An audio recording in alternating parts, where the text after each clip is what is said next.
بسم الله الرحمن الرحيم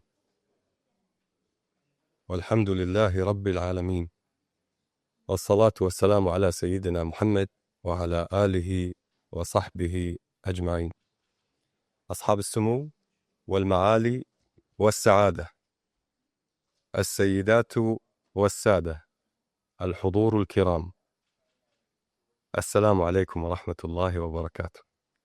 يسرنا أن نرحب بكم اليوم في معهد سعود الناصر الصباح الدبلوماسي الكويتي.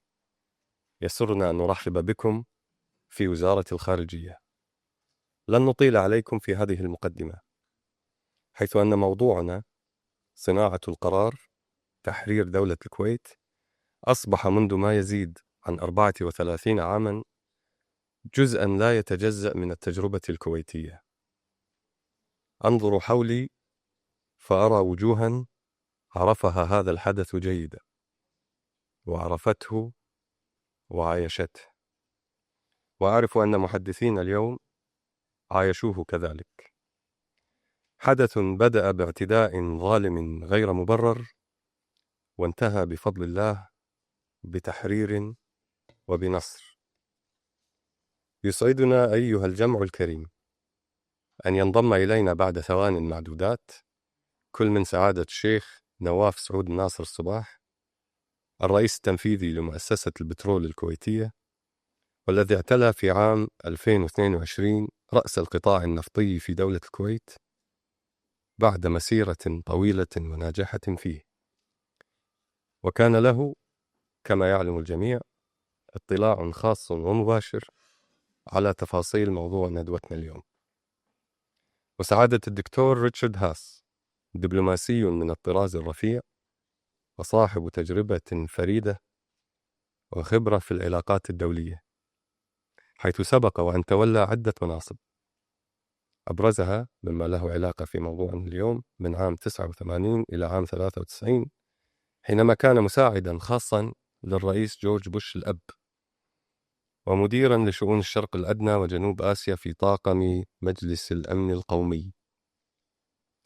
Excellencies, distinguished guests, ladies and gentlemen, with your presence and with the presence of our two very special speakers, we're surrounded with excellence, we are surrounded with pedigree, and we are surrounded with a great deal of accomplishment.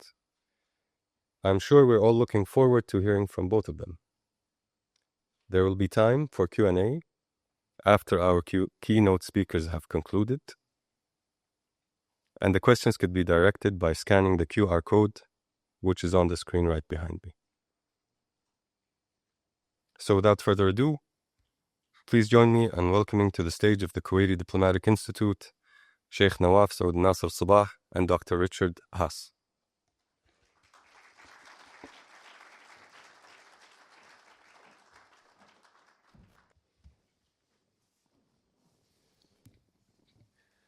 Bismillah ar-Rahman ar-Rahim. Good morning. We're here to talk about lessons in decision-making, specifically targeting the liberation of Kuwait.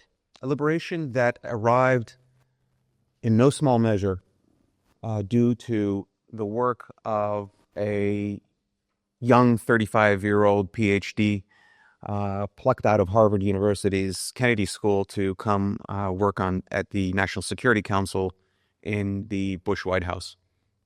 Part of a team that worked cohesively through an entire crisis and achieved an outcome that we all in Kuwait recognize as historic, and the world as well. So, Richard, thank you very much for coming. Sheikh Nawaf, wonderful to be here, wonderful to be back in Kuwait, and wonderful to be at a diplomatic institute named for your dad, who was a great friend and colleague during these historic times. And you know, it's good also to see so many old friends and colleagues here this morning. Richard, I'll start off by setting the stage, because U.S. policy was not set that this type of a response would happen at that time. So I'll start off with and we'll do this with some pictures and videos and ask you to comment on them. This is a picture in 1968 of the visit of the then Emir, Sheikh Sabah Salim Sabah, actually father of our principal guest here, His Highness Sheikh Dr. Mohammed Sabah. He met with Richard Nixon, and there was a startling discussion that happened between them. Can you tell us about that? Just to be clear, I was not there. Yep. Though I was about the same age that you were. Okay. A generation later, when you were in Washington. Sure. When you read about it, Henry Kissinger wrote about it. The late 60s were a time in American foreign policy when we were overburdened by events in Vietnam. Yet the rest of history in the world did not stop because of it. So President Nixon and his national security advisor, Henry Kissinger, were looking for a foreign policy that allowed the United States to compete in the Cold War, maintain order, yet do so in a way that took into account the relative lack of resources, particularly military resources, because, again, of the heavy investment in Vietnam. And so in 68, around then, in the late 60s, what was developed, what was called the Nixon Doctrine. And the whole idea was to look to partners and allies to bear the burden of defense. We would provide the arms, but American troops would not be required in this part of the world. Iran and Saudi Arabia were the two preferred partners. So, but when this meeting happened in 68, the focus of Nixon and Kissinger was very much on Middle East in the sense of the Arab-Israeli equation, which was the principal focus at the time. And they were essentially unprepared when Kuwait's leadership raised some of the issues of the post-British Persian Gulf and potential instability in this part of the world. And it was Kissinger, Riley mentioned it, I think in his memoirs. Yes. Just that there had been no briefing memorandum on it. And I think it showed that, and going forward, is the United States has often lacked a crisp and clear policy for this region. And the question that was posed by the late Emir to President Nixon, or President-elect Nixon at the time, wasn't about the Arab-Israeli dispute. It was, what would the U.S. position be, right, especially after 1971, which is the British withdrawal from the Gulf. What would be the U.S. position if the Iraqis attacked Kuwait? Exactly. And again, the British East of Suez Withdrawal, which is a subject of some interest to me, because when I was at Oxford as a graduate student, I wrote my doctoral dissertation on it. So it's something I've been thinking about for a while, but it wasn't a big subject for American foreign policy. So my sense is this is the first time, this meeting, where the question of Iraqi aggression or the potential for it against Kuwait came up. And, if one then goes through, 2 decades later, it became front and center. But this is probably the beginning of that thread, and it showed how essentially it was not yet on the foreign policy agenda. It was very real for people here, and for the Emir was not so real yet in Washington, because this was a world in which we were focused on existing problems rather than ones that were imaginary or hypothetical. And the Nixon Doctrine that came out of that in 1969 was a twin pillars one, which you mentioned. But you relied on having other people essentially do the fighting if it got to a position of fighting. Then you advanced to the Carter Doctrine in 1980.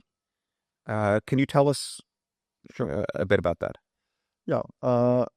This one I was somewhat involved in. I worked in the Carter Pentagon, the Defense Department, for a year and a half, 2 years in 1979 and 80.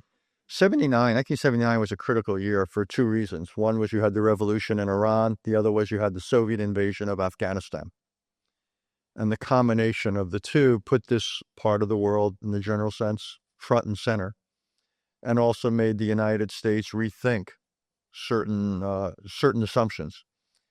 And what the Carter Doctrine did was essentially said this part of the world is a priority. Our dependence on energy had become clear, but the focus was much more on what the Soviets might do. So when you read the Carter Doctrine, which was promulgated in the final weeks of the Carter administration, essentially it was that the United States would react to an external threat against the region. And again, this was done in the wake of Afghanistan, which was roughly Christmas 1979, if my dates are right. And the thinking was that we had to be prepared to act here. And that led to the beginning, I don't know if people remember, of what was known as the Rapid Deployment Joint Task Force, which then years later became Central Command, which then became the fighting force that ultimately was so pivotal to the liberation of Kuwait. But it began as this modest effort ultimately out of Florida, out of Tampa, and big things often begin in small ways. So we'll move forward to when you came in 1989, and one of the things that you first started off doing is rethinking that policy. It was, as you said, the Carter Doctrine was focused on an outside force having influence in the Gulf. That instead you came up with National Security Directive 26. Can you tell us about that? Sure. What new administrations traditionally have done, I have to use the word traditionally because we're at a moment where traditions are in short supply, is review the world and produce policies. And one of we did several reviews on this part of the world, on, say, the Arab-Israeli question, but also on more broadly what we called Persian Gulf security. And what was called NSD, National Security Directive 26, was the signed document by the president. The review was done the first couple of months of the new administration. So we're talking January, February, March of 1989. It was came out of my office at the National Security Council. It was what's called an interagency document done with the Defense Department, State Department, intelligence community, Treasury, what have you. But you and Senator Charles wrote it. Yes, it was written by myself and Sandra Charles. It did break some new ground, as Nawaf mentioned, that it expanded the Carter Doctrine and the American commitment, not simply to dealing with external threats to the region, but also internal threats to the region. Truth be told, we were thinking much more about Iran rather than Iraq at the time. But yeah, we wrote this. We finished the review very quickly. It was very non-controversial. Some of the initial reviews were just, were controversial. There were divisions. This one wasn't. Not sure this is known. So it was finished around the spring, and then we sent it into the president, and it sat there and sat there and sat there. And I was busy on other things and so forth, and it didn't come out out of his inbox for maybe 3 months to the summer. And what I think was so interesting about that is, one, it was non-controversial, and two, it wasn't a priority. That even though this broke some new ground, people weren't thinking, when we got up in the morning and you went to work, no one was thinking that this part of the world was going to be a big test. I mean, remember, in 1989, in this part of the world, the real focus was more on the quote-unquote peace process, Arab-Israeli, but we were also thinking about Afghanistan, thinking about more than anything else, what became the end of the Cold War, the challenges going on in the Soviet Union, and a year later, the big issue with Tiananmen Square in China. So I say all that is that we wrote this document, which in some ways suggested an important twist to U.S. policy, but it wasn't a high priority, and people weren't thinking through what were the implications of it, and they certainly weren't thinking through anything when we wrote it about an Iraqi attack on Kuwait. That just really wasn't in people's minds. But the document talked about, for the first time, the security of friendly states and about the individual and collective self-defense there. And it talked about an attack from the Soviet Union or any other regional power, which was a difference. from... 100%. Yeah. Yep. So it was a difference, but again, you were thinking of Iran at the time. we were thinking of Iran at the time. And again, it's important to remember the Iran-Iraq War had just ended at that point in a fairly inconclusive way. But that was the bigger concern, that when that document was written, there was a real concern about Iran after the war. And Iraq was seen as a country where we were, and it's in that same document in NSD 26, where the United States was interested in exploring the possibility of cultivating a better relationship. And that, again, was the mindset of those of us involved. So let's move on to 1990. In February 1990, the Arab Cooperation Council meets in Amman. In May 1990, the Arab League meets. And both of those meetings, the Iraqi leader is becoming more bellicose to the region, and is moving still into saber-rattling mode, but not into troop deployment mode yet. Right. And in late May, you make a visit to Kuwait and Baghdad. True. Tell us about that, please. Yeah, well, let me take one step back. Okay. As I mentioned, in 89 and 90, the original American intent was to explore the possibility of a better relationship with Iraq. Coming out of the Iran-Iraq War, most of the Arab members, the so-called the ACC, in the Gulf and in Egypt and others, were saying, hey, Saddam is a reasonable guy, and you Americans should try to bring him closer to you. And he might even be prepared to play a constructive role vis-a-vis Israel. So our instinct at the time, our inclination, was to open up certain possibilities economically with him in the hopes of pulling him in what you might call constructive directions. And I think that was our initial impulse in 1989. But towards the end of 89 and early 90, it was increasingly clear that wasn't possible, that Saddam was totally uninterested in that. His comments were getting more and more bellicose about Israel. He was going after someone who he claimed to be was a British spy and so forth. He was just getting thing after thing after thing was not working. So in the spring of 90, I traveled to Iraq as in some ways a last-ditch effort to see what, if anything, could happen with this relationship, whether it was possible to get it to move in a more positive direction. The policy was called constructive engagement. The idea was to deal with Iraq, to try to get it to act more constructively. It was failing, not essentially because of what we was doing, but because of what he was saying and doing. So I went there. My host was Nizar Hamdoun, who was the deputy foreign minister. The principal meeting was Tariq Aziz, who I think was the foreign minister, may or may not have been the deputy prime minister at the time. I can't remember. And I remember the conversation with Tariq Aziz, and he kept saying that we were hostile to Iraq in part because we were keeping forces in that part of the world. And I explained, well, after the Cold War died down in Europe, we still kept forces in Europe and NATO. And the fact that we were keeping forces in the Middle East meant we had interest there. And Iraq shouldn't feel threatened by those forces unless Iraq was going to act in a threatening way. And so, we sat there, for several hours.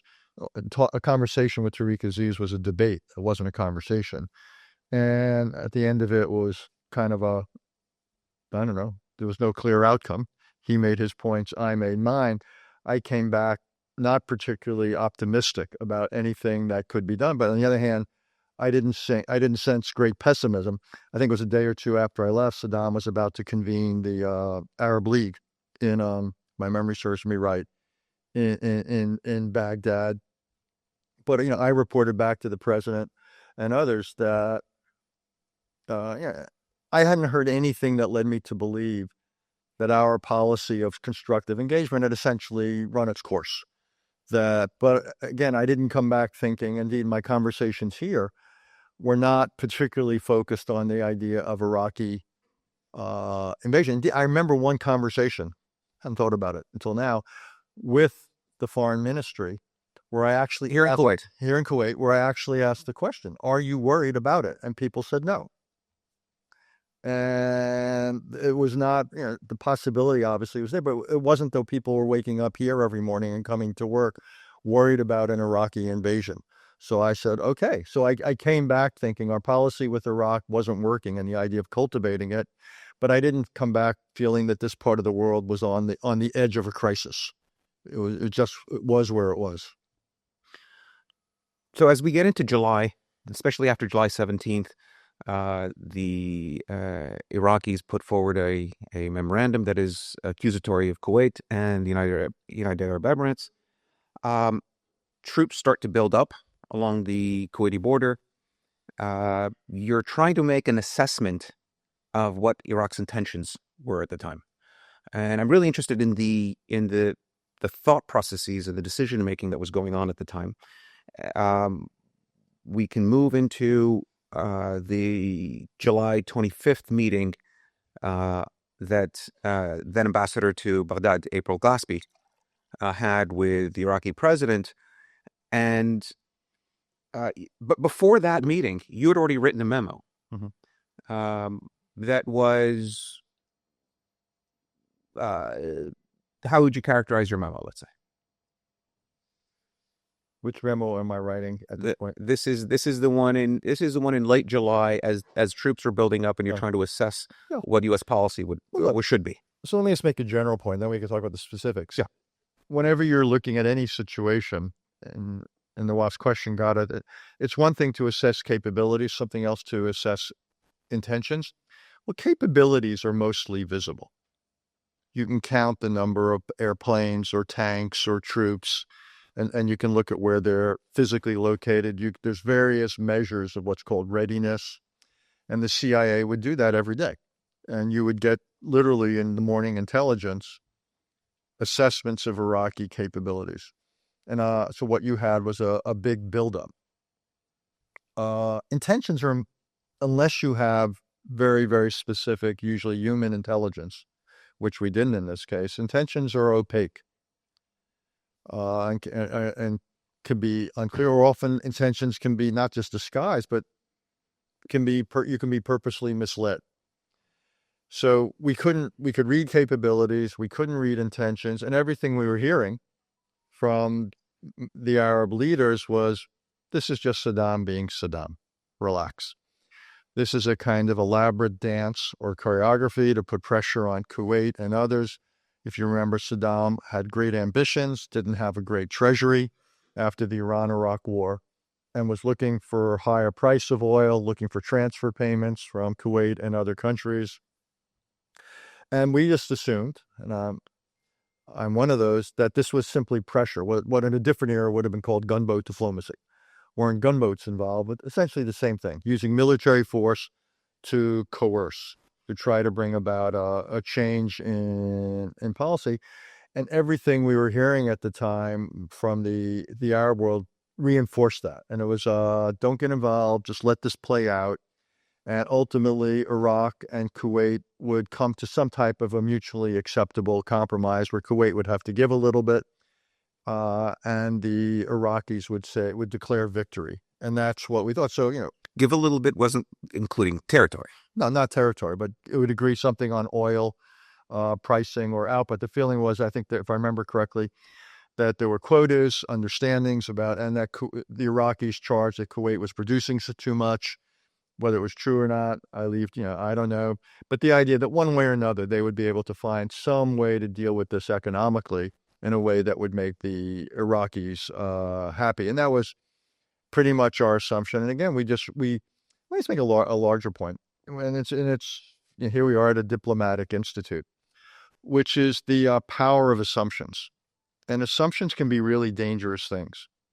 Because if you have an assumption, whether it was in this case here or later on about weapons of mass destruction in the 2003 war, everything you see through a lens based on those assumptions. It's a little bit like a doctor who's diagnosing a patient. And the doctor assumes the patient has this kind of disease. And what the doctor tends to do is emphasize the symptoms that reinforce the diagnosis and de-emphasize the symptoms that are inconsistent with the diagnosis. It's what's called confirmation bias. And the same thing happens in foreign policy or in analysis, that if you have a set of assumptions, you tend to view what all the inputs you get through those assumptions.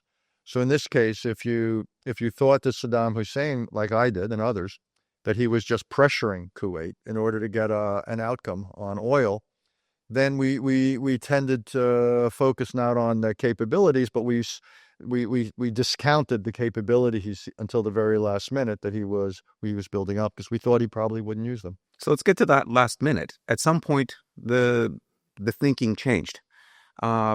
At the Defense Intelligence Agency, Pat Lang was putting up reports towards the end of July, saying two things. One, that this force is too big for intimidation. This is not an intimidation force. This is a force that is for an invasion, and he intends to use it.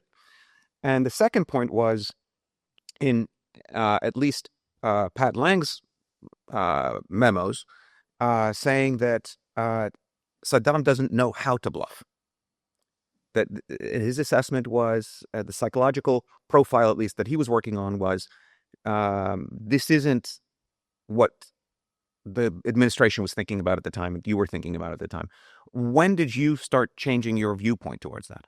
And what caused it? And how important it is, obviously, to recognize when it's the right time to change a viewpoint on an issue. It wasn't until very late in the day that my viewpoint and those of others changed. You're right. There were certain people, the National Intelligence Officer for Warning, as well as Mr. Lang, who had a darker interpretation of Saddam.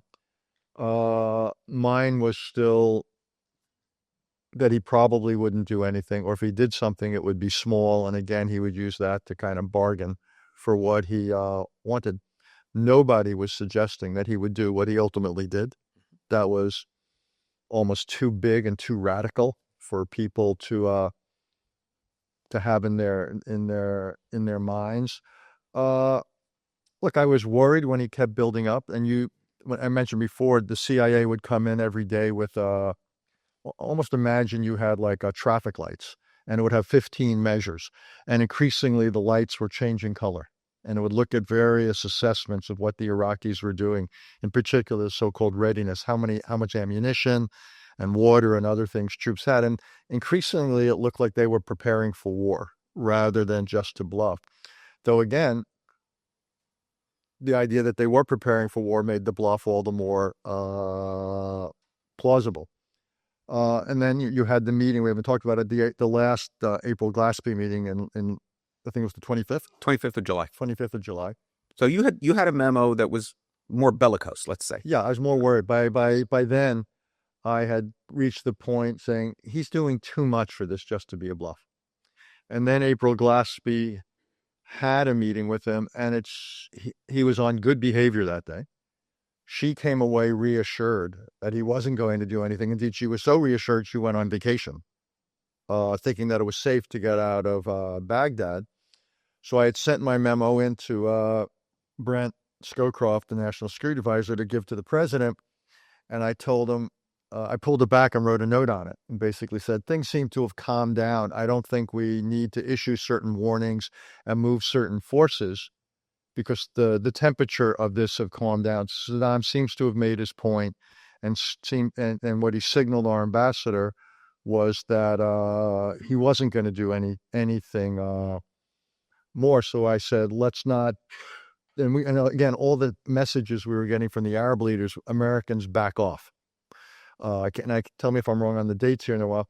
And one of the things we looked at around this time was doing some military exercises with several of the, including with Kuwait. And the Kuwait said no. Saudi said no. The only country that said no to a limited exercise was the United Arab Emirates. Said yes to them. Said yes was the United Arab Emirates.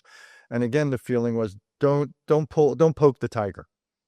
Don't provoke Saddam, you Americans, by doing something that's too forward-leaning. So again, you can't force people to exercise with you. And it reinforced the sense that, again, this was likely, it had built up and then the crisis was going to build down. And that was my view until basically right around July. I'd been worried going up to, I guess, July 25th. And then by around the end of July, my concern began to go up again, that it was clear to me that rather than when Saddam had signaled the crisis was going to go away, that was simply misdirection. And by around the end of July, it was clear to me that something was going to happen. Again, even until it happened, I didn't know the scale of it. So let me just put that out there. We knew that military force at some point was likely to be used. We just didn't know what was the ultimate ambition about how it was going to. So you were concerned enough, though, on August 1st, you went to the president with the recommendation to contact the Iraqi leadership and essentially issue a warning. Right. Yeah. But basically, by then, the intelligence had reached the point. I forget the nomenclature, but this was an immediate. Things had reached the point where the crisis essentially had become immediate. The readiness of the Iraqi troops had reached a very high level. So we had almost an all-day interagency meeting where we were assessing all this. I think it was at the State Department that day. And I was deputized to come back. So I called Brent Scowcroft. The two of us went to see the president. It was one of those odd moments where he was lying on a table. He getting a massage, so I had to brief him. It's all the things you never get prepared for when you do your graduate work. So there I am, briefing him and Brent in the personal part of the White House, not in the West Wing, but the East Wing, in the sick bay where this was happening. And we had a kind of surreal conversation. This was now about 6 o'clock, 7 o'clock Washington time. So plus or minus 2 o'clock in the morning, Iraq time. And the question was, how do you reach Saddam? So we were literally talking about let's just try to head off a war. So the president was up for doing that. He said, okay, so then the question, well, how do we reach him? Do we do it through the ambassador in Washington? Do we call, the embassy in Baghdad? Who is going to have the guts to wake up Saddam if he's awake? If he's sleeping? The old expression about shooting the messenger. And we didn't know who would have the guts to actually go to Saddam. It's not easy to wake up I don't know what it is like here, but having once had to wake up the president of the United States at 3 in the morning, I don't know what it's like to wake the emir up at 3 o'clock in the morning, but it's not something you do lightly. Let me just sort of say, in government. So we were talking about how we were going to get to Saddam. And we figured this was the last chance to avert whatever was going to be done. And literally we're debating the mechanics of the president calling Saddam to make one last final plea threat, not just a plea, but a threat not to go to war, when the phone rang, and it was Bob Kimmitt, who at that point was the acting Secretary of State. James Baker was off somewhere in Asia. In the Soviet Union. Yeah. And Mongolia. In Mongolia, hunting boar or something like that with the Soviet Foreign Minister, Edward Shevardnadze, and Larry Eagleburger was, I think, on vacation or something. So Bob called and said, we just got word from I think it was Nat Howell, ambassador in Kuwait, saying that shots were being heard in this city. And that's when we realized the effort to call Saddam had been, as we would say, overtaken by events. So then President said, okay, give me some recommendations. What do we do now? And that's when we reconvened the interagency meeting, and we came up with a list of things to do. Among them was freezing your assets. Which is a smart thing to move. So because we were worried that Iraq could raid Kuwaiti assets, as well as freezing Iraq's assets, as well as getting the initial resolution through the UN Security Council to basically condemn what had happened. And that was the beginning of a remarkable run at the UN. It was one of those moments, because like now the UN, look how it's basically been totally ineffectual and irrelevant for the Ukraine crisis or anything else. But then it was a rare moment with the Cold War ending where the Soviet Union as well as China were willing to work with the United States, Britain, and France, the 5 permanent members, to get things done. So that was the first of the resolutions that essentially set the foundation and the structure of everything that would be done. So the invasion happens. You're working that night, overnight, on the interagency process and response. The president calls for a National Security Council meeting the morning of August 2nd at around 8 in the morning. First thing you do is bring in the press before the meeting started. And Helen Thomas asks the president this question. Do you contemplate intervention as one of your options? We're not discussing intervention. I would not discuss any military option, even if we'd agreed upon them. But one of the things I want to do at this meeting is hear from our Secretary of Defense, our chairman, and others. But I'm not contemplating such action. Yeah, that was an unscripted moment, and the president meant to signal that we were going to do this in an orderly, rigorous way. Look at the situation, look at all our options. We hadn't, how would I put it, given up on diplomacy to unwind the crisis. That's not the way it sounded. It came off too much that we had considered military force and pushed it off the agenda. He very quick, again, that's wasn't the intention, but that's what was heard. He then had to correct it and did it fairly quickly. I think it was after the meeting. It was after the meeting where he said, I'm not ruling anything in or I'm not ruling anything out. Yeah. So just sort of, But the meeting itself was a bit chaotic. Yeah. A bit being mild. A bit was mild. Yeah, that's diplomatic of you. Yeah. It was the first meeting, and it was not reassuring. The conversation went all over the place, and there was no clear consensus about what to do, to put it bluntly. And I would say there were almost a division between those who thought what had happened was terrible, but we could live with it, so long as it didn't go further, particularly that would include Saudi Arabia. And there are those who thought that what had happened was terrible and we couldn't live with it, and it had to be reversed. So there was a real split between the two, I don't know if you want to call it schools of thought or camps. It wasn't organized at this point. It was just reactions. But it was not a reassuring meeting. For those of us who thought it was pretty clear, and by that I'd say the president, Brent Scowcroft, and myself at this point, I think Bob Gates as well, who thought that what had happened was quote unquote unacceptable. Truly, it's a word that's often used, but isn't meant. It was a disquieting meeting because so much of the conversation seemed to say this is terrible, but it's a fait accompli. It's too difficult to do anything about it. So we have to focus on how do we make a bad situation from turning worse, rather than how do we focus on turning around what's a bad situation. Using that as a case study for how to run a meeting and what to expect out of a meeting. Now, 34 years ago, almost 35 years ago, this is a diplomatic institute and there are a lot of guests here. Some are CEOs who have to face crises.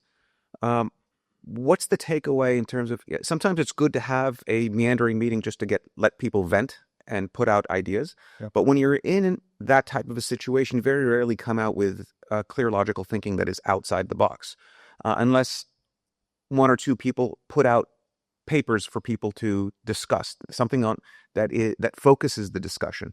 Is that a takeaway that you have, or was it good to have that meandering meeting? Because right after that meeting, you put down on paper what you wanted the policy to be. Guilty as charged. No one's asked me that question before. I don't think it's the worst thing. So whether it's a business, whether it's a government, if something happens that you're not really expecting or prepared for, almost by definition, you're scurrying around, you're finding your footing, you're trying to get a feel for what's going on, a handle. So the fact that the first meeting was so, unfocused, all over the place, no consensus. The expression, people were doing a lot of throat clearing and they were thinking out loud. And it was disquieting, I'll be honest. For those of us who wanted there to be a more focused response, it was anything but reassuring. And I was frankly surprised that so many people, implicitly or explicitly, seem to be saying this is unfortunate, but we can live with it. And the president's response was along the lines of, let's not accept this because it's too difficult to reject it. And Tom Pickering, who was the UN ambassador, who had just come down from New York that morning after a resolution 660 was adopted, his reaction to people who were saying, okay, let's draw the line at the Saudi border, his acknowledgement was, yes, okay, but that leaves Kuwait on the other side of this line. Yeah, but again, this wasn't a decision meeting. Yeah. We weren't ready for that. It was too soon to have a decision meeting, simply because in order to have a decision, you not only have to have all your options, but you have to think them through. What would this actually entail? You have to always think about implementation in addition. So you might say this is terrible, but what were our military or economic or diplomatic options? So in some ways it was premature to come to a hard position, but all the same, it was disquieting. It was not reassuring. And it was something of a warning, it seemed to me. So you took that reassurance. You obviously you and others weren't happy with that meeting. Right. In hindsight, you're looking at it and saying maybe it is good to maybe inevitable allow people to vent at first. Yeah. So you take that and you go to the president and you decide that you're going to write a memo that's going to essentially explain how to get Iraq out of Kuwait. And you said in the memo that accepting the status quo would be a terrible precedent. And you start talking about a potential military response before the military has actually presented what was then on the books, Plan 90-10-02. So let me break it down into two parts. Why did I think this was unacceptable? This was the first crisis of what was essentially becoming the post-Cold War world. And I'm a student of history and was just very worried that how this crisis was dealt with would, in some ways, put into place a geopolitical momentum. And I was worried that if this were allowed to stand, this act of aggression, there would be many more that would follow. So that was in addition to Saddam controlling not just Kuwait, but I was worried if he could get away with this, no other country, including the Saudis or anyone else, would be able to stand up to him. That he would even if he was only in physical control of his own oil and Kuwait's oil, he would be in real control of the region's oil. So was very worried about that.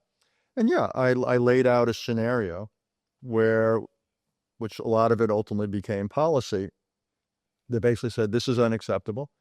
We have a diplomatic strategy. Sanctions would be a necessary thing, but we would have to prepare a military strategy both to defend Saudi Arabia, which ultimately became Operation Desert Shield, and then we would have to potentially have an offensive military strategy, which ultimately became Operation Desert Storm. And that became sort of the construct as a way of thinking this through. These would be the basic dimensions. The president had to hop on a plane, if I remember, to go to Aswan, where he was meant to meet with Prime Minister Margaret Thatcher. Brent flew out with him. And what I was basically told, go back to your office, write the memo, and send it to us on the plane. And that way Brent and the president would have it before they met with Prime Minister Thatcher. But the idea was just to lay out the elements of a strategy, which is what I did. So you did. So that was the idea. Then there was an agreement that the next day there was going to be a National Security Council meeting, and the decision there was not to have the president speak, and that General Scowcroft, the National Security Advisor, would give a speech. And I think you may have described it as sort of a Churchillian speech of a rally for a cause of action. And according to reports, it included not only that the aggression must be reversed, but he was also essentially talking about toppling the Iraqi leadership. The this meeting becomes much more focused, Right. and moves on. But again, no decision was taken. I understand the not having the president speak so that he isn't influencing the discussion. It's always important to have the principal speak last. But to have someone so close to him give that rousing speech, were people in the meeting thinking that he was speaking on behalf of the president? The honest answer is I don't know. They were very close, but Brent didn't say he was speaking on behalf of the president, but he was very clear. And he just felt that it was time to shift the momentum that didn't exist in that first meeting. And then it was followed up by Larry Eagleberger, who was Deputy Secretary of State, Dick Cheney, who was Secretary of Defense. And the idea was to essentially create a new center of decision-making, a new consensus. It was one the president was comfortable with because we talked about it before we went into the meeting. And again, it wasn't a decision meeting, but it was to essentially put everyone around the table on notice that one way or another, this was not going to become a fait accompli. Exactly what we would do remained to be determined. But I think the idea was to signal that one way or another, this probably wasn't going to be allowed center. The stakes were great, and we still hadn't we hadn't looked in any detail at the military and other options. So anytime you're making policy, you can't just design it in the abstract. You've got to be able to implement it. Until we looked at what the military requirements would be, we couldn't decide yet on a policy. So this was the second meeting. This was on Friday, August 3rd. Then you decide to have a third meeting up at Camp David on the 4th. And this meeting, I think the second meeting was after the president came back from Aspen. And the third meeting was up at Camp David, the military meeting on. So there you are. So here you are in Camp David, right behind you. And it's a closer meeting of people, and this is when the military and General Schwarzkopf comes up and presents the plan that was on the books at the time, and it was decided that start implementing some of that. This is the third meeting, though, without a decision. Can you explain that?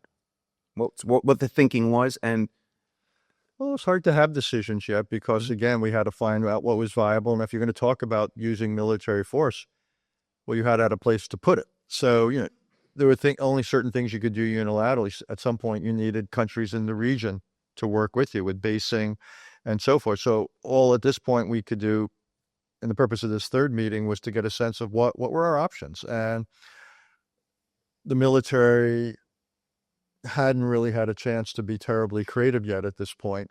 So, but what I took away was there were things we could do militarily, but it would take some time and so forth. But at least this got the military, how do I put it, the engine of planning going, even if what we began with was not wildly creative.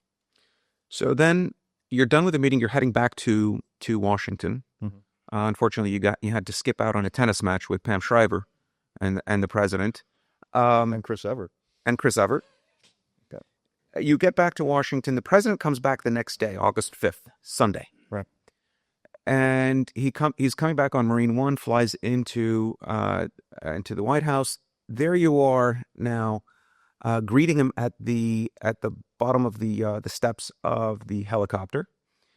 You typed up a piece of paper. Actually, I think you had Condoleezza Rice type it up for you. Great to have a typist like that. Yeah, America can be a great country. And you walk up to the president when he's flying back from Camp David. His demeanor was, and this is when he's recording into his minutes and his diary on tape.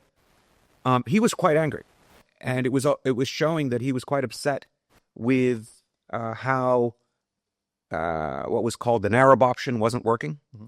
Nothing was moving the way he thought it should, or at least the pace that he thought it should. He comes off the helicopter, and you're there with a piece of paper, and there's a picture of you right behind you, showing him something on the piece of paper, and then after that, he says this. This will not stand.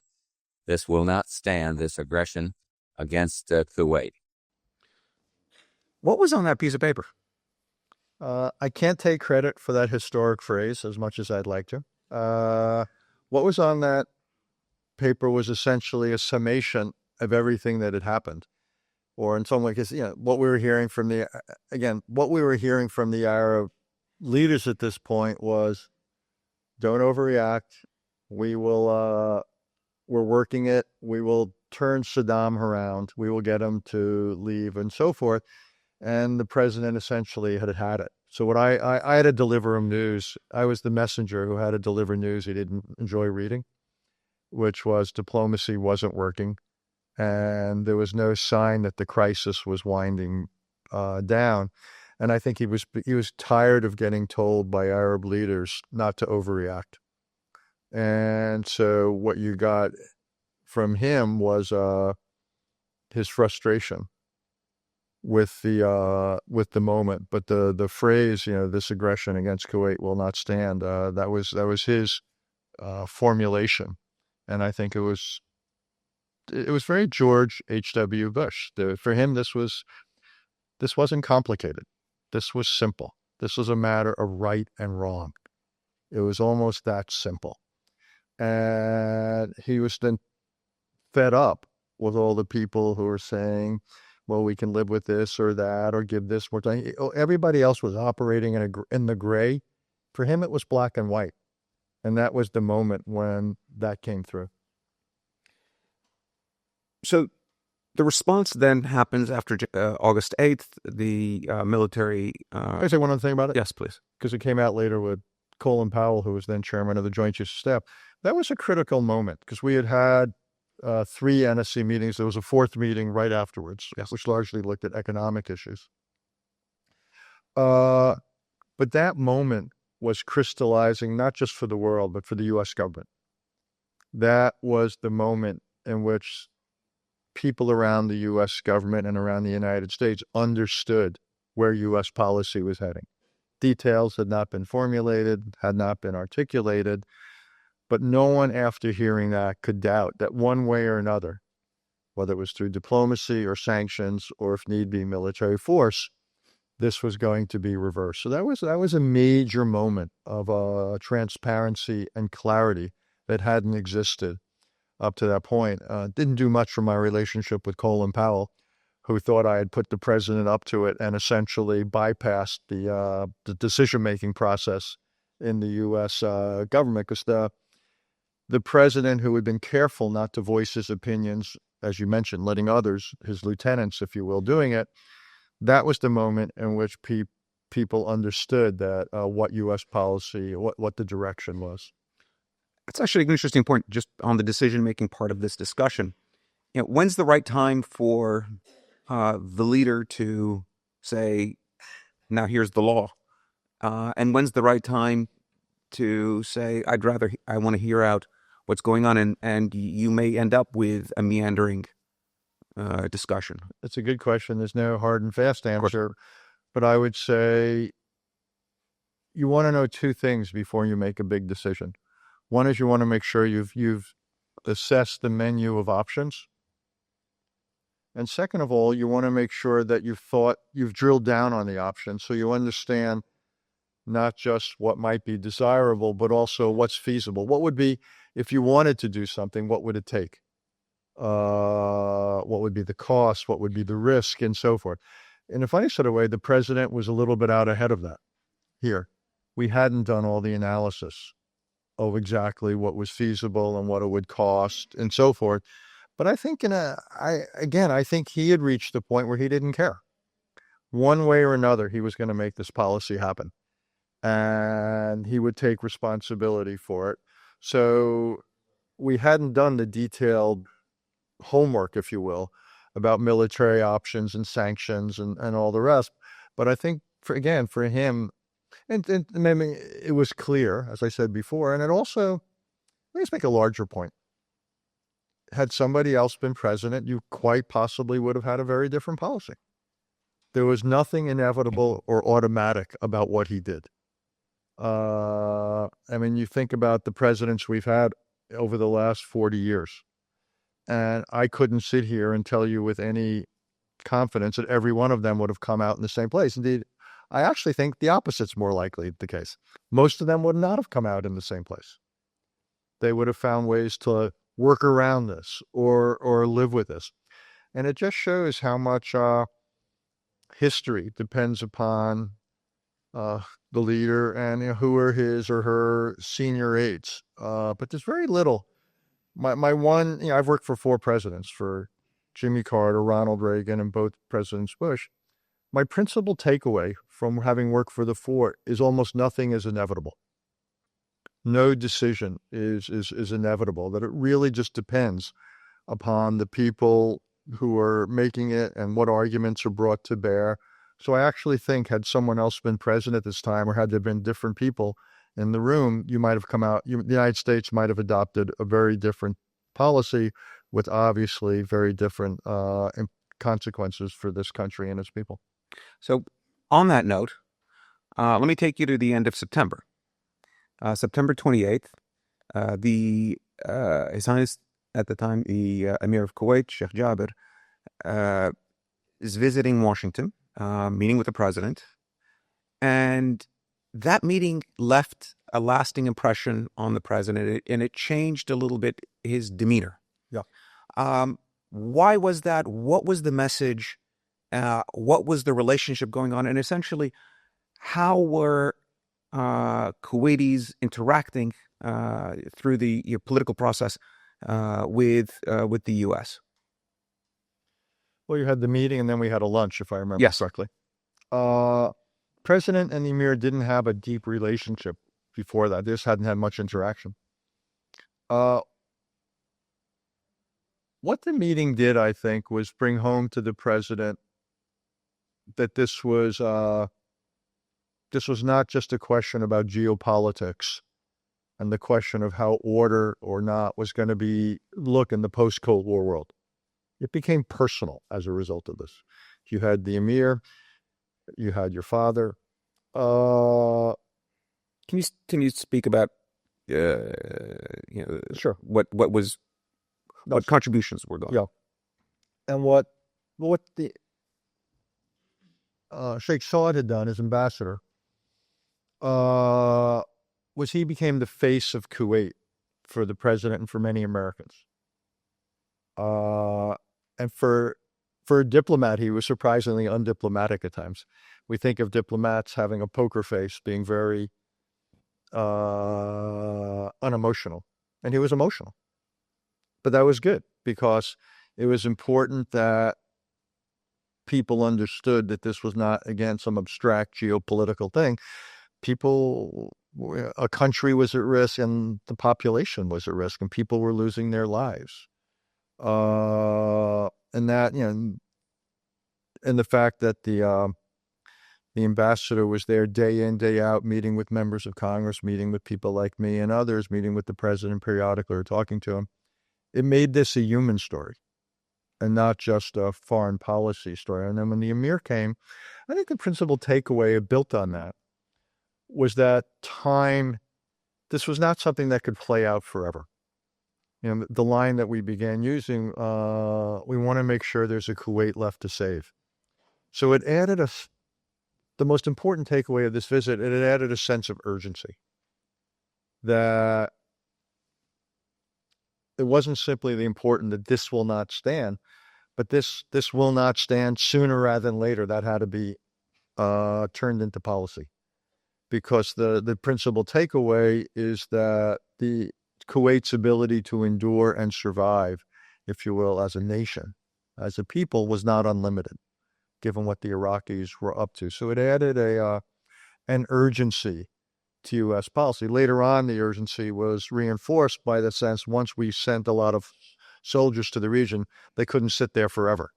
So there was an operational dimension as well. But this was the first time we began to move closer to a timeline. And I think that was what was important about this visit. And we can talk about in detail, but later on that got put into policy with various UN resolutions and so forth. But that, when I look back on this was in some ways one of those transition points. And then when we made decisions in late October, just before the congressional election, to increase our troop presence, which again reinforced the sense that this could not go on forever. But this was when things began to change.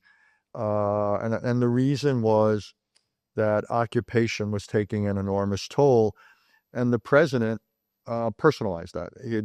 Your dad, Sheikh Saud as ambassador, had introduced that dimension to the policy, and I think the Emir coming reinforced it, and that was the principal takeaway. And interesting enough, my boss, President Bush, wasn't at times also an emotional guy, Extremely emotional. and this got to him. This really affected him. So he saw this, increasingly saw what was unfolding in very personal terms. So it was both a moral saga of right and wrong, but also a personal one. So you then have a policy that you've cascaded down through the leadership of moving towards reversing the aggression militarily, if need be. You have to sell that policy, and you have to sell it to various constituencies. One, the media and the public. Two, to the Congress, and three, to the world, trying to get international resolutions through the UN Security Council. So let's take all three of those. Starting off with the public. You were facing calls for no blood for oil. You had miscues along the way.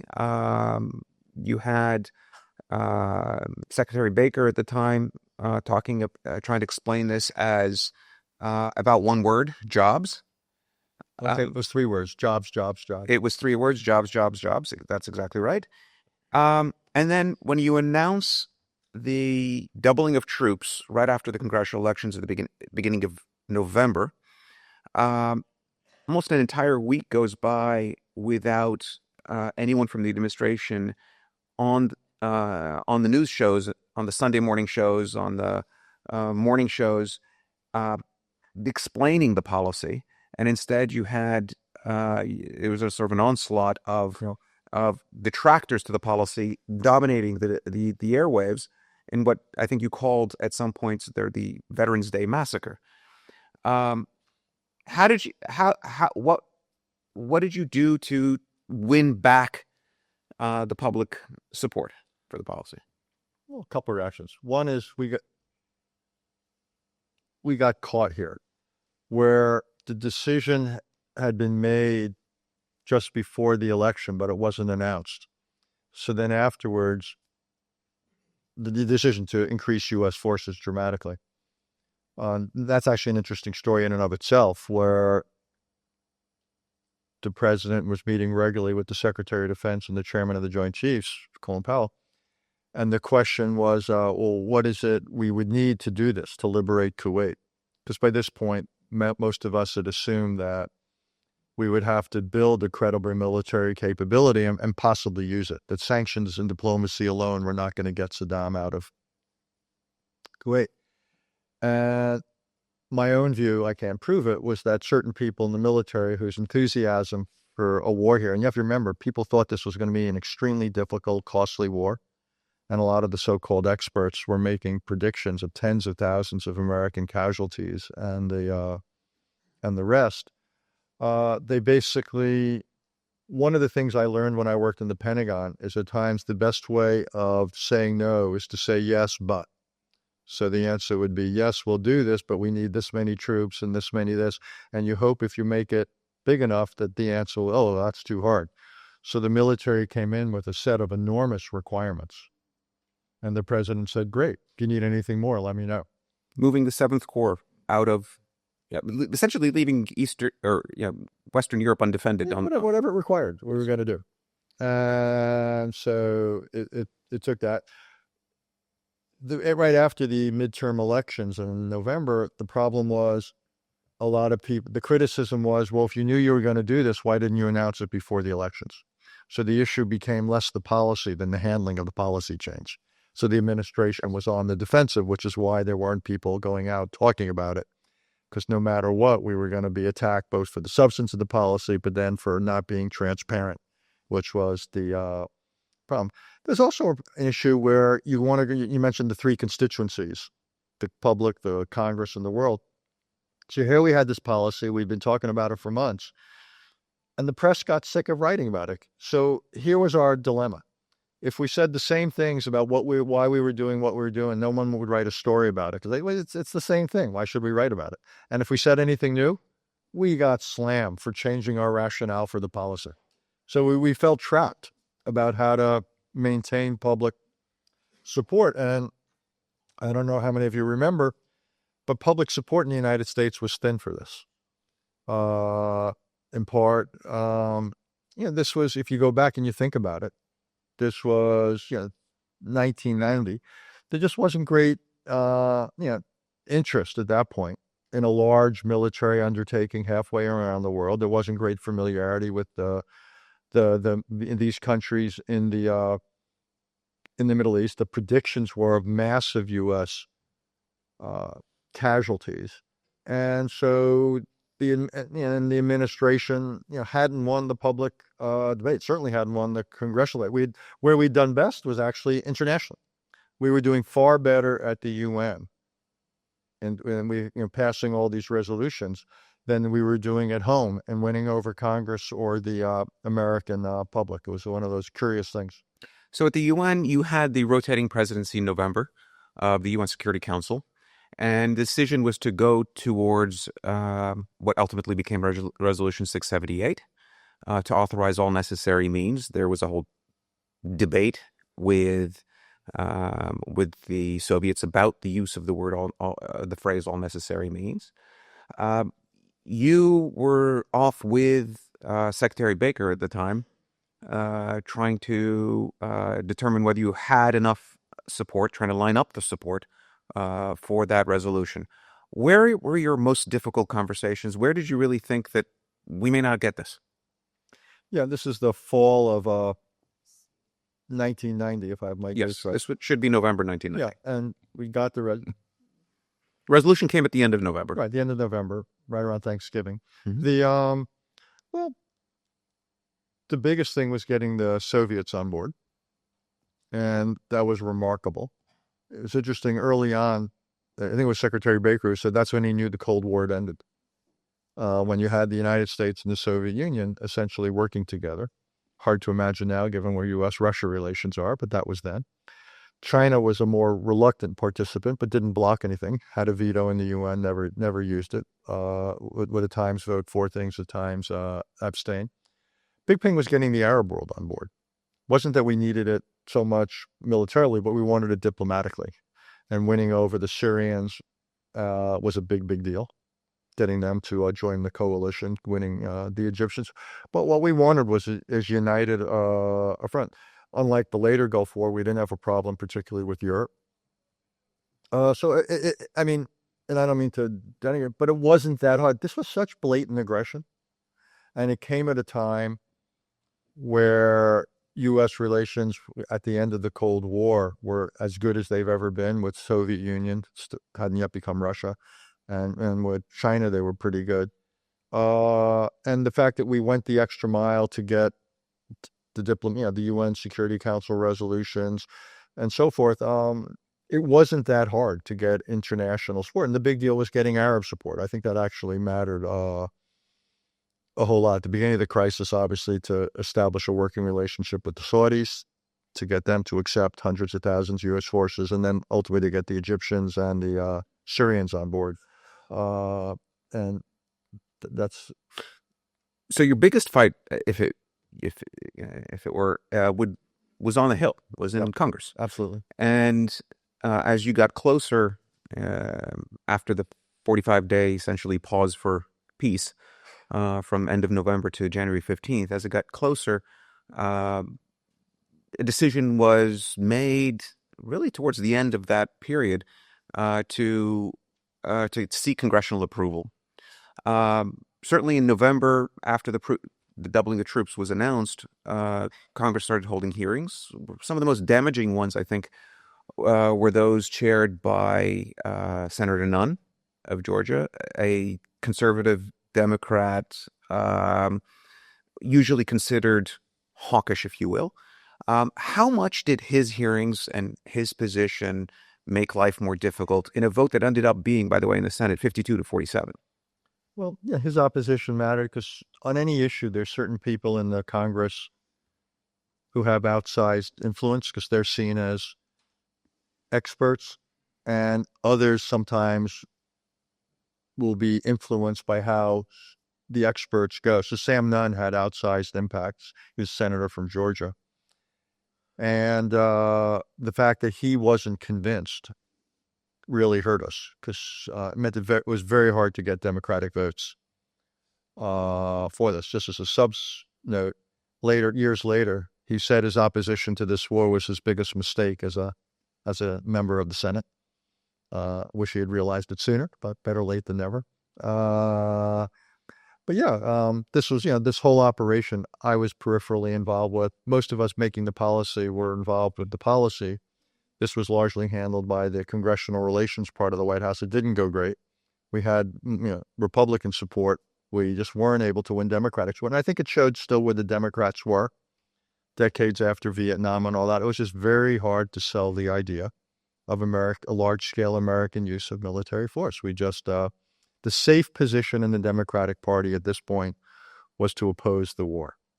That was the safe diplomatic position. Ironically enough, in 2003, the safe position became to favor going to war against Iraq. And I would argue that most Democrats got it wrong on both. But I'll let history make that judgment. Ultimately we won the vote, as Nawaf said, 52-47 in the Senate. I am persuaded to this day that we would have gone to war regardless. And that President Bush was not going to be deterred by the congressional vote. And if we had had to, he would have made an address to the country and he would have said, here's why, and we're going to do this because of here's the reasons. We have these UN votes. And he would have based going to war on the UN resolutions. Just to be also, people may not remember this. We had a big debate, I don't know if I've ever discussed this with you, over the wording of the congressional vote. We at the White House never used the word authorization. Mm-hmm. We said we don't need their authority. The president has the authority he needs, implicit in his job and given the UN votes, and particularly Resolution 670, was it? 678. 678.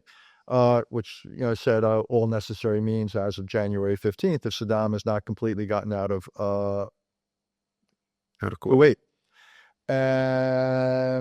So we never used the word when we spoke about it that this was congressional authorization because we wouldn't give that argument away. We said we have the authority to go to war based upon the presidency and more important in this case based upon the UN resolutions. Again, an irony, the 2003 war where you couldn't get international resolutions, the authority was based upon congressional support. Yeah. So it was almost a mirror image in the two conflicts. So you're now headed towards war. Let's take a pause and go back to the decision making again.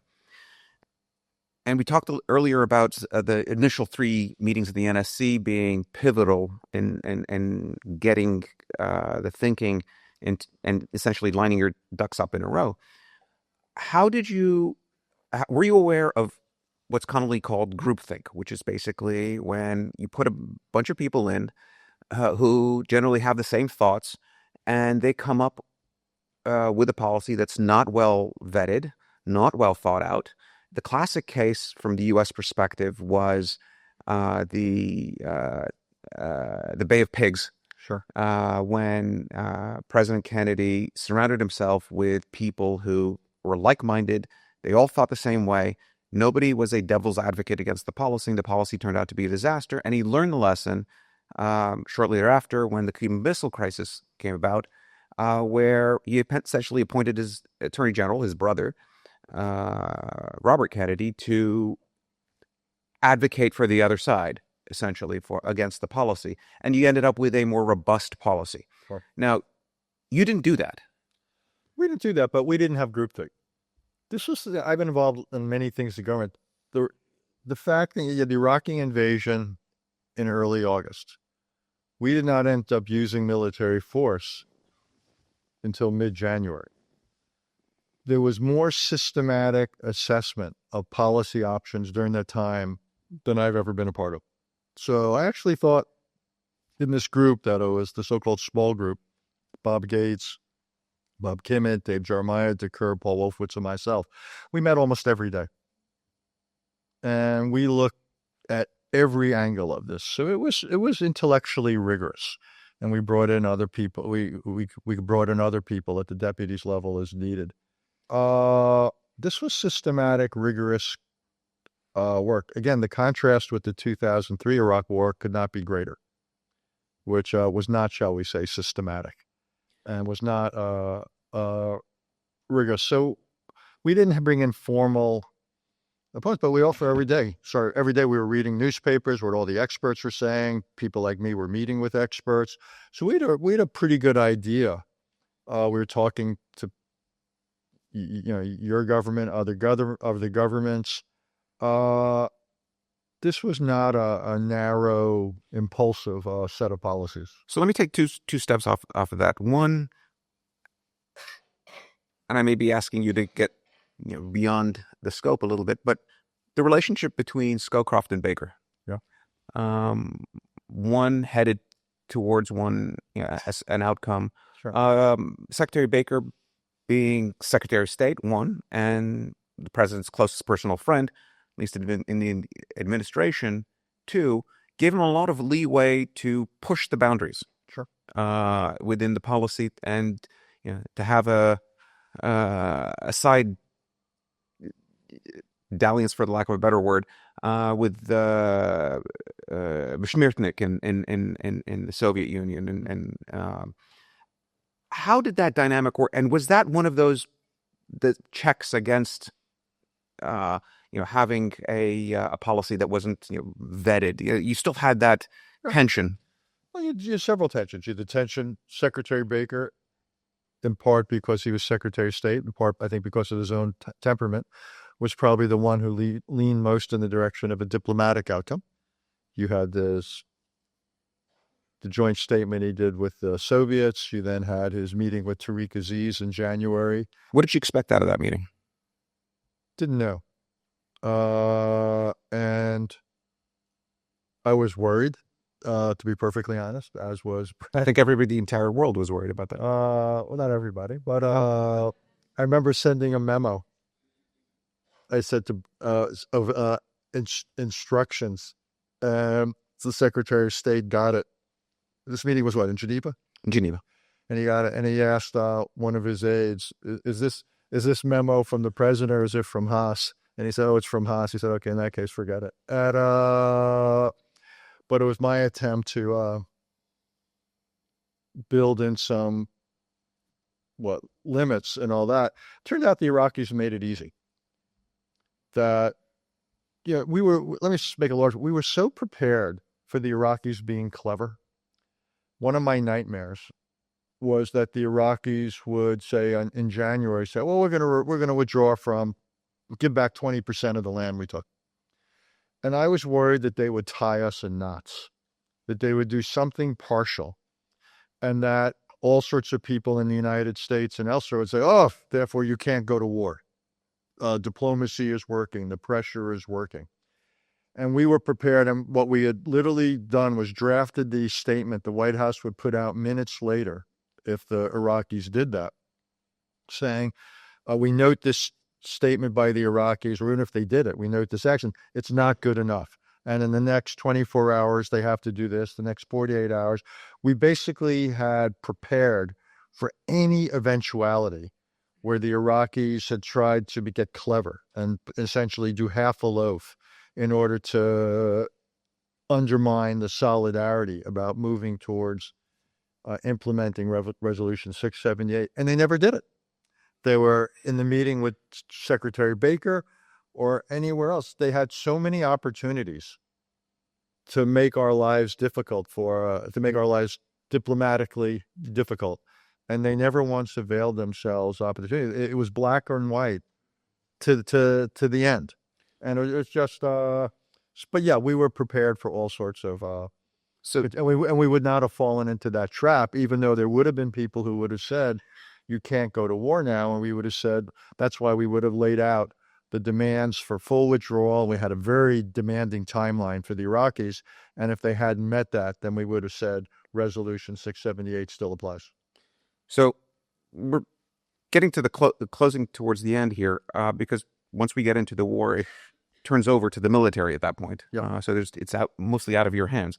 So Desert Storm is launched, and you issue a National Security Directive 54, January 15th, after the deadline is passed. The decision on H-hour was made December 29th already, faxed out to General Schwarzkopf in Saudi Arabia, gets his forces ready, and the decision starts. And now it's more about communicating to the public. Yeah. So the president goes on television and says this that night of the invasion, at the night of the war, Desert Storm. This conflict started August 2nd when the dictator of Iraq invaded a small and helpless neighbor. Kuwait, a member of the Arab League and a member of the United Nations, was crushed, its people brutalized. 5 months ago, Saddam Hussein started this cruel war against Kuwait. Tonight, the battle has been joined. You wrote that speech. I did. How did you use your words? Carefully. Look, this is a dramatic moment. And what you have to do during a big crisis in some ways is repeat things, but also frame them in words that capture the moment. And this was monumental. Again, we didn't know how this was going to play out. We had no idea. We were confident, but the confidence was not 100% about how things would go militarily. But we were, General Skokov, General Schwarzkopf, and others were General Powell were all confident about how things were likely to unfold. But basically, the purpose of that speech was to pull the country and the world together, because we didn't, both on what we were doing, and we didn't know how it would, how it would actually play out. And National Security Directive 54 that I mentioned set the war aims, the same war aims that were well known to the world. Yeah. But it added that one of the policies in the United States would be to replace the leadership if the Iraqis use nuclear weapons or chemical weapons, or set the oil fields of Kuwait on fire. They did that. Yep. And we put that in.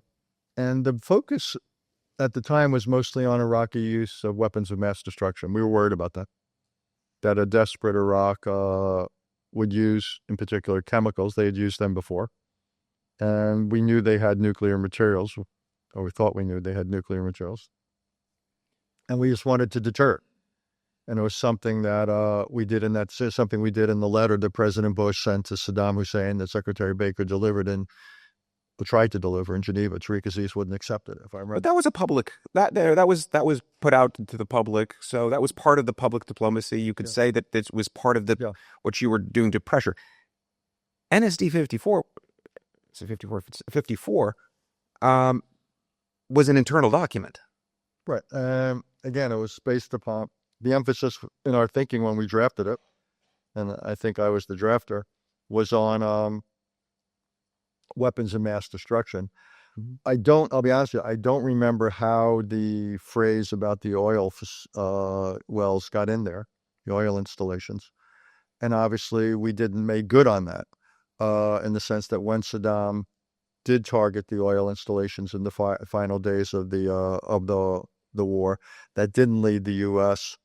to do a policy of regime change. And all I can say is when that document was drafted, we weren't focusing seriously on regime change. The president had a bias against it. We were very worried about what it would take to implement. I still think that was the right decision. So all I can say is that when that document was drafted, it was more meant to deter in our own thinking about signals we were sending the Iraqis than it was to lock us into a form of response or behavior. So as the war ends, Kuwait is liberated.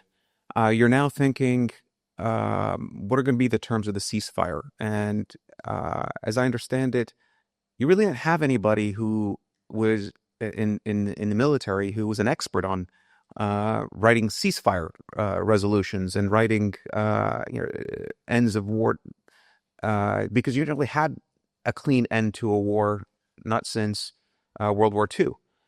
So you had a young officer, Jane Lute, who was brought over to Saudi Arabia. She spent her time there just writing up what ultimately turned out to be the Safwan document. And she was pushing really hard to make Saddam sign it himself and humiliate the leadership, thinking that would be the way to that would lead to the change of leadership in Iraq. That ultimately wasn't done. The reason, just to be clear, we thought about it. And the problem was, if you said you're not going to end the war until Saddam shows up, well, what happened if he didn't show up? Would you be able to sustain the war?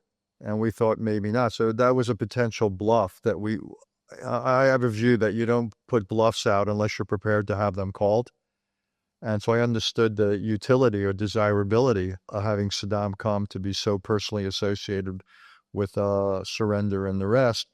But we weren't sure that we could manage a situation where he refused. So what, we were going to continue attacking? And part of our goal was to keep the coalition together. Part of our goal was not to so decimate Iraq that it couldn't balance Iran after the war. So setting a condition at that point, I understood the logic of it, but I was worried about, as were others, about having to live with it. So going back to keeping the public informed about what was going on in diplomacy or the war aims. The war ends. The president goes before a joint session of Congress and says the following: "For the sake of our principles, for the sake of the Kuwaiti people, we stood our ground because the world would not look the other way. Ambassador Al-Sabah, tonight, Kuwait is free."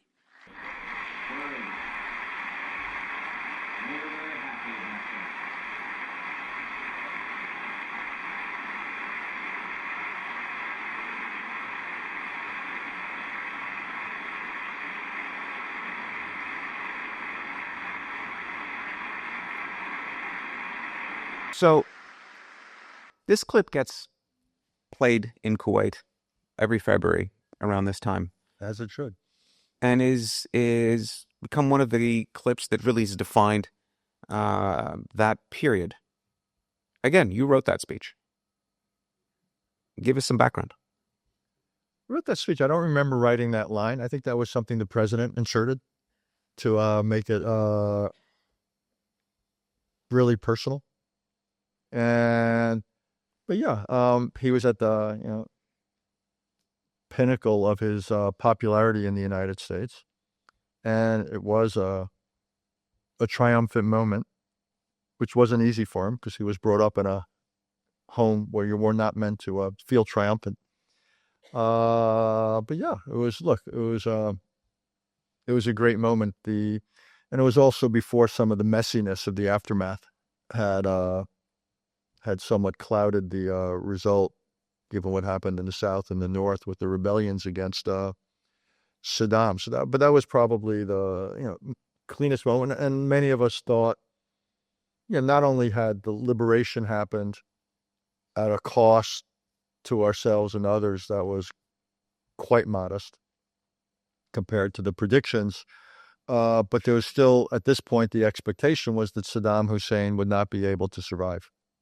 And a lot of what happened in the aftermath was based on the idea that this humiliating defeat would lead people or military leadership or others in Iraq to move against him. And that was the working assumption. And so we wouldn't do it ourselves by marching to Baghdad, which for all sorts of reasons we were reticent to do.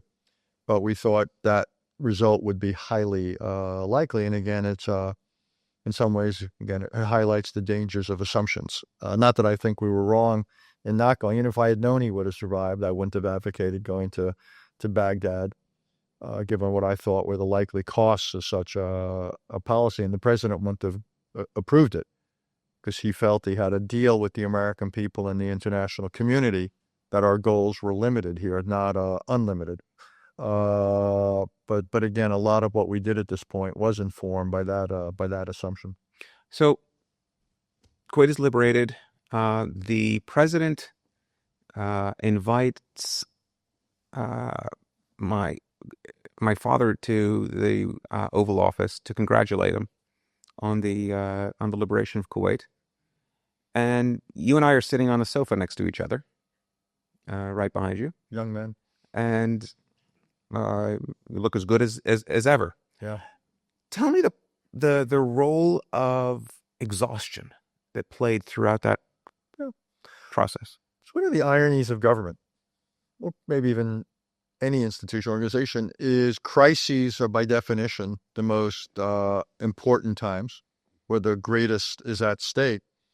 But almost then by what inevitably happens is crises are exhaust you because it's enormous pressure, often very long hours, intense work.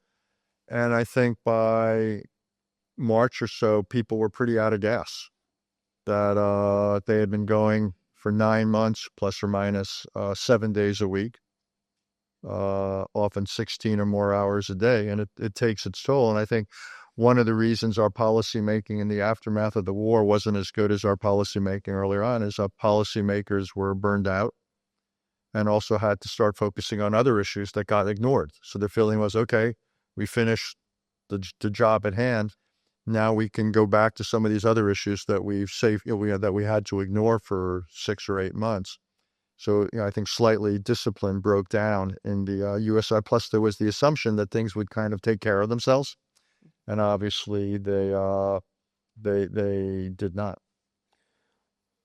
And final question: throughout this process, you find time to get married? Yeah, but it's a sore subject. Not the marriage, but the day after the marriage, which was in November of 1990, I left my wife in Boston, and where she was from. We were living in Washington, obviously, and she had to go home to her parents because I got on a plane to join the president and Ben Scowcroft first in I think it was Helsinki meeting. We had a meeting with Mr. Gorbachev, and then that was the time we then visited U.S. troops in the Middle East over Thanksgiving. So it became known as the most expensive honeymoon I never took. So yes, I'm still paying that price. Nearly 35 years later, it's I get reminded of it at least once a year. Dr. Richard Haass, thank you very much on behalf of everyone here. I want to thank you for your candor. And more importantly, I want to thank you for the pivotal role that you played 35 years ago. And I want to thank the Saud Nasser Diplomatic Institute in Kuwait and KPC for hosting this event. Thank you. Well, thank you.